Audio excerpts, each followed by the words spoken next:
At their annual BlizzCon event in 2014, the wildly successful game studio Blizzard Entertainment showed off a new game they had in the works called Overwatch. And from that first reveal, it was clear the appeal of Overwatch resided in its cast of characters, a diverse assortment of heroes, each with unique traits and abilities. The roster revealed at BlizzCon included men and women, sentient robots, and super intelligent gorillas. However, for all the apparent variety and diversity in the heroes Blizzard showed off at the game's debut, there wasn't much diversity to be seen in the body types represented by the female heroes. The male characters introduced that day included the towering knight Reinhardt, the sturdy engineer Torbjorn, the agile archer Hanzo, and the hulking simian scientist Winston, among others.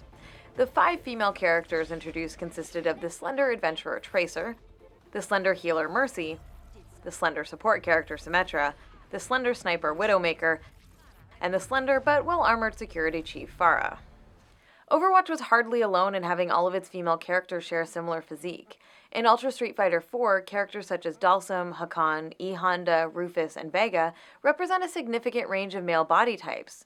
Looking at the roster of female characters, however, while some may be a bit taller than others or have slightly larger thighs, not one of them represents a notable departure from the slender body type that has been established as the standard of conventional female attractiveness.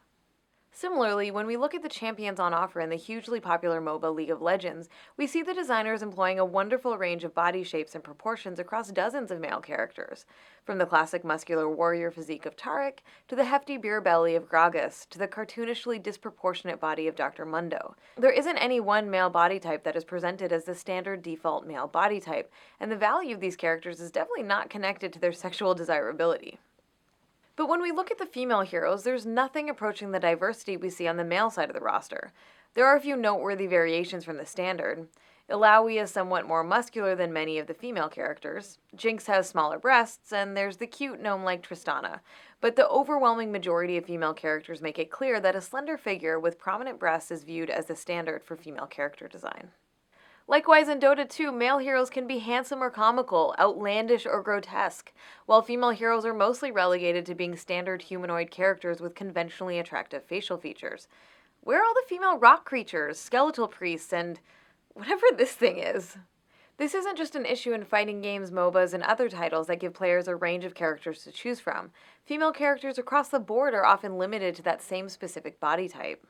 I should kill you. Doing all right there?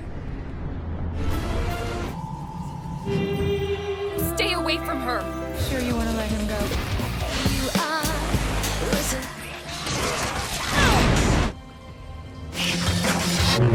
And this guy wants me to trust him. It's as if male characters are free to embody whatever physique best communicates their personality or abilities, but when it comes to the designs of female characters, that kind of imagination and creativity often doesn't seem to exist.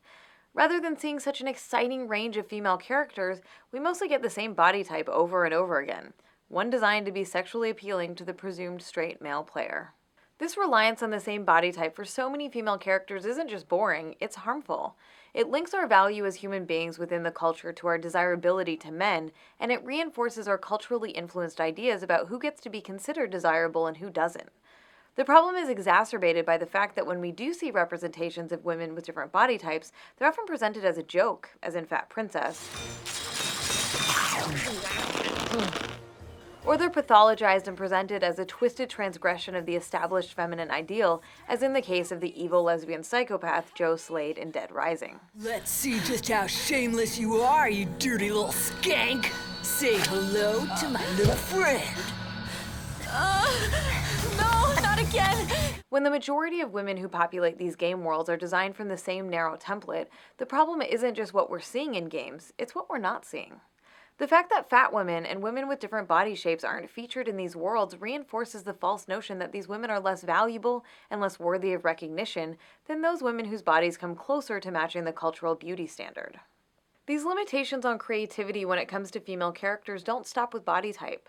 We also don't see the same range of ages commonly represented as we do with male characters. It's not unheard of to see male soldiers, fighters, and heroes who appear to be in their 40s, 50s, and even older. You're right. Playable female characters, on the other hand, are almost always young, and it's for the same reason that so many of them have the same body type. They're intended to be sexually appealing to straight male players. The result is that we have plenty of representations of male characters who communicate that men can continue to be active, vital, and powerful over the course of their lives. Meanwhile, the absence of older playable female characters wrongly suggests that women's value is tied directly to their beauty and youth, and that when they're older, that value is all used up. There aren't many good examples of prominent positive representations of women with different body types in major contemporary games. In Life is Strange, there's the minor character Alyssa, a classmate of Max, the protagonist. I didn't know you were a sci-fi geek like us. What's your favorite? In Assassin's Creed Syndicate, there's Agnes McBean, owner of the train which becomes the hero's base of operations. Then may I present to you Agnes and Bertha, lady and locomotive. And in Star Wars Knights of the Old Republic 2, Kreia is a great example of a capable, powerful, older female character. I am Kreia, and I am your rescuer, as you are mine. Let's go back to Overwatch for a moment. Since that initial reveal, a few female heroes have been added to the roster. There's Mei and Zarya, both of whom have body types that are notably different from those of the originally announced female characters. Anna, reporting for duty. And more recently, Blizzard announced the game's next hero, Anna, who's both an older woman and a woman of color. These characters are welcome and encouraging additions, but really they're just a start. Game developers need to continue actively working towards creating the same range and diversity of female body representations that we see among male characters. When female characters' bodies are liberated from the need to uphold narrow, limiting cultural beauty standards, the resulting range of representations can not only make games themselves more interesting, it can encourage us to see all women as the desirable, valuable, autonomous, fully human individuals that we are.